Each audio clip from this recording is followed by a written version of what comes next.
பக்தி ஒளி சேனல்களுக்கு வணக்கம். ராஜகுரு ஜோடாலயத்திலிருந்து ராஜேஷ்குமார். இன்னைக்கு ஒரு நல்ல தலைப்புங்க. என்ன தலைப்பு அப்படிங்கிறீங்கன்னா, வம்சம் விருத்திக்கு நான் என்ன செய்ய வேண்டும், பரிகாரம் இருந்தா சொல்லுங்க அப்படின்னு கேட்டிருக்காங்க. வம்ச விருத்திக்கு பாத்தீங்கன்னா அடுத்தடுத்த தலைமுறை நம்ம கொண்டு போக வேண்டும். சில பேருக்கு பாத்தீங்கன்னா திருமணமாகி பல நாள் பணா குழந்தை பாக்கி இல்லாதவங்கள், அது மட்டும் இல்லாம குழந்தை பிறந்தாலும் நம்ம சொல்லுக்கு அவங்க செவி கொடுக்க மாட்டேங்கிறாங்க, நான் எது சொன்னாலும் அதுக்கு ஆப்போசிட்டா இருக்கிறாங்க அப்படின்னு நினைக்கக்கூடிய நபர்களுக்கும், இப்படி அடுத்தடுத்த விஷயத்துக்கு பாத்தீங்கன்னா நம்ம கொண்டு போறதுக்கு நமக்கு நல்ல பிள்ளைகள் அமைஞ்சா எனக்கு நல்லபடியா இருக்குமே அப்படின்னு நினைக்கக்கூடிய நபர்கள் யாராக இருந்தாலும் சரி, இவங்க எல்லாத்துக்குமே பொதுவான தாந்திரிக முறைப்படி பரிகாரம் இருக்கு. பிள்ளைகள் சொல் பேச்சு கேட்கவில்லையா, அவங்க உங்களுடைய சொல்லுக்கு செவி கொடுக்க வேண்டுமா, உங்களுக்கு அடுத்தடுத்த கட்டத்துல பாத்தீங்கன்னா அவங்களுடைய அமைப்பு நல்லபடியாக அமைச்சு கொள்ள வேண்டுமா அப்படின்னா, நீங்க பிடிக்கக்கூடிய ஒரே தெய்வம் சிவன், அம்பாள். சிவசக்தி ரூபமாக இருக்கக்கூடிய அம்பாளை வில்வத்தாள் அர்ச்சனை பண்ணி வர வர பிள்ளைகள் உங்களுடைய சொல்லுக்கு செவி கொடுப்பாங்கன்னா கொடுப்பாங்க.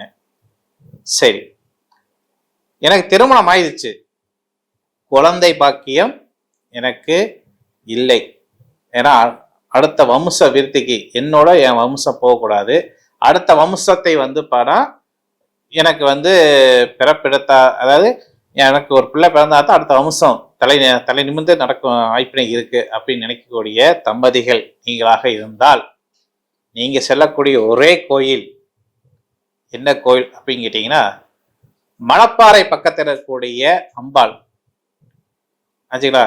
அந்த அம்பாளுக்கு பேரே பாத்தீங்கன்னா குழந்தை வரம் கொடுக்கக்கூடிய அம்பாளாக அந்த இருக்கக்கூடிய மக்கள் பேசி கொண்டிருக்கிறார்கள். இது முத்து மாரியம்மன் சொல்லக்கூடிய மாரியம்மன். அந்த மாரியம்மனுக்கு பாத்தீங்கன்னா பெண்கள் மாதவிடை சொல்லக்கூடிய விடையில் பாத்தீங்கன்னா முடிஞ்சு, அதாவது 5 நாள், சில பேருக்கு 4 நாள், சில பேருக்கு 5 நாள், சில பேருக்கு 6 நாள், சில பேர் இப்படி பாத்தீங்கன்னா அவங்களுடைய உடம்பு வாக பொறுத்து பாத்தீங்கன்னா அந்த மாதவிடைகள் அதிகப்படுத்த முடியும். சரி, இவங்க அதுக்கப்புறம் என்ன பண்ணணும் அப்படின்னு கேட்டீங்கன்னா, அந்த மாதவிடையை முடிஞ்சு அந்த வாரத்திலேயே கணவன் மனைவி 2 பேருமே மணப்பாறை அருகில் இருந்து இருக்கக்கூடிய அம்பாள் சன்னதிக்கு போய் பெண்கள் உங்களுடைய வயிற்றுல பச்சை பயிர் ஆச்சுங்களா, அதை வயிற்றுல கட்டி அம்பாளை 21 முறை நீங்க வலம் வந்தாவே உங்களுக்கு விரைவில் குழந்தை பாக்கியம் ஏற்படுத்தக்கூடிய சூழ்நிலை இருக்குதுன்னா நிச்சயம் உண்டு. அது மட்டும் இல்லாமல்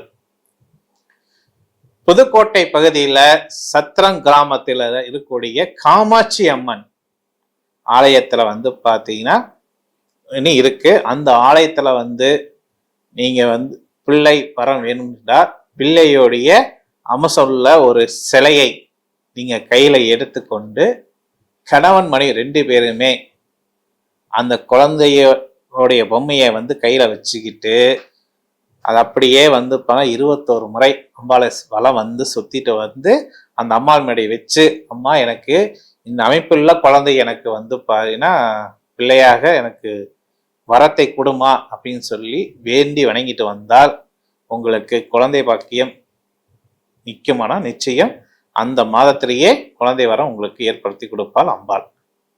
அடுத்ததாக தாய்மானர் சொல்லக்கூடிய திருச்சி பக்கத்தில் இருக்கக்கூடிய சிவன் ஆலயத்துக்கு சென்று தம்பதிகள் 2 பேருமே பாத்தீங்கன்னா அந்த தாய்மான சாமியை வழிபட்டுட்டு வந்தாலே உங்களுக்கு குழந்தை பாக்கியம் நிச்சயம் ஏற்படுத்த முடியுமானா ஏற்படுத்த முடியும். சரி, இதெல்லாம் கோயில் சார்ந்த விஷயத்துக்கு உண்டான பரிகாரம்.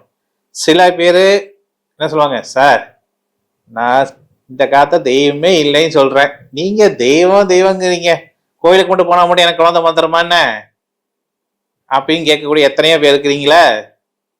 அவங்களுக்கெல்லாம் என்ன பண்ணலான்னா, உங்களுக்கு எனக்கு ஒரு சவால். என்ன சவால்? உங்க குழந்தை பாக்கியம் வேணுமா? ஆனா அது வந்து பாத்தீங்கன்னா, நான் சொல்ற விதிப்படி கரெக்டா இருக்கணும். 48 நாள். எப்படி?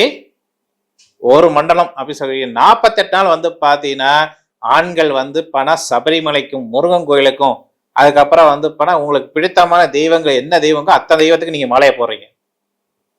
சார் இப்பதான் சொன்னேனே சார், கோயில் அது கோயிலாவது குளமாவது சாமியாது அப்படின்னு நான் சொன்னேனே, நீங்க என்னமா வந்து மாலையா போடுங்க சொல்றீங்க அப்படின்னு நீங்க எங்கிட்ட வந்து குடி கேட்கலாம்.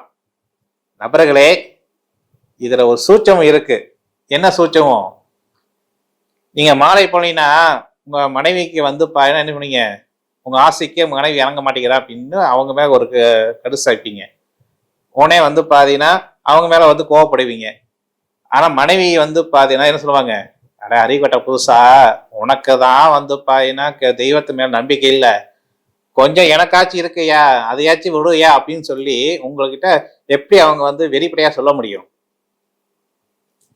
புரியுதுங்களா? அதனால என்ன பண்ணணும், நீங்க அந்த கோயிலுக்கு நீங்க நினைச்சு போடுறீங்க, அது ஒரு பரிகாரமா போடுங்களேன்.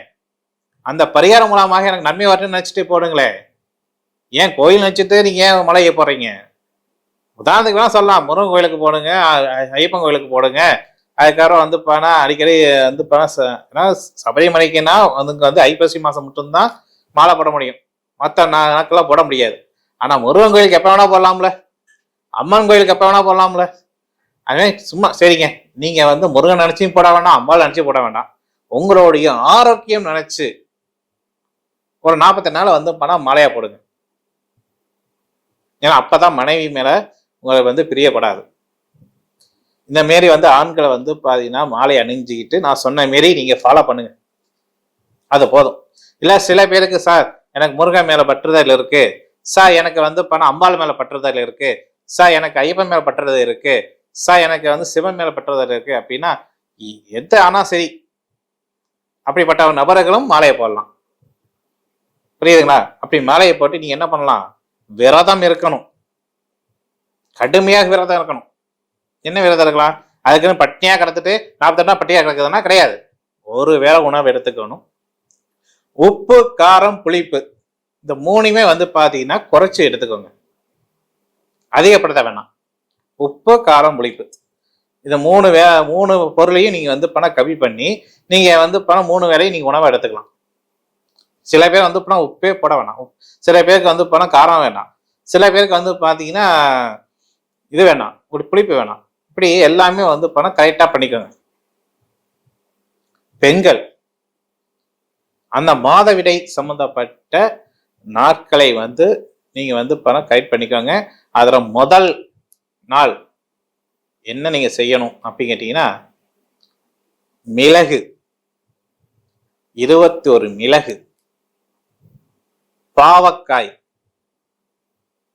இலை ஒரு 9 இலை, துளசி இலை 9 இலை, கருவாப்பிள்ளை ஒரு அளவுக்கு கை கொடுத்த அளவுக்கு, அதுக்கப்புறம் வந்து வெத்தலை வந்து ஒரு 5 வெத்தலை, இதெல்லாமே எடுத்து தொடர்ந்து ஒரு நாள் விட்டு ஒரு நாள் விட்டு ஒரு நாள் இது மருந்தாக நீங்க எடுத்துக்கொண்டு வர வர கர்ப்பப்பை இருக்கக்கூடிய கிருமிகள் நாசினிகள் வெளியேற்றிவிடும். அதுக்கப்புறம் ஒரு அம்பாள் கோயிலுக்கு போய் வயிற்றுல மாவிளக்கு வைத்து, அம்மா இந்த வயிற்றுல இந்த பிரசாதம் மூலமாக இந்த மாவின் விளக்கின் மூலமாக உன் அருளாசி என் வயிற்றில் வந்து கருவாக உண்டு பெற்று உன்னுடைய அருள் ரூபமாக எனக்கு வந்து வரத்தை தாருமா அப்படின்னு சொல்லிட்டு அந்த அம்பாளிகிட்ட வந்து மறையிட்டீங்கனால் எண்ணிய காரியங்கள் நிறைவேறுமானா நிச்சயம் நிறைவேறும் என்று சொல்லி விடைபெறுகிறேன். மீண்டும் இணையதோ நிச்சயம் சந்திக்கிறேன். உங்களை விடைபெறுவது ராஜேஷ்குமார். நன்றி, வணக்கம்.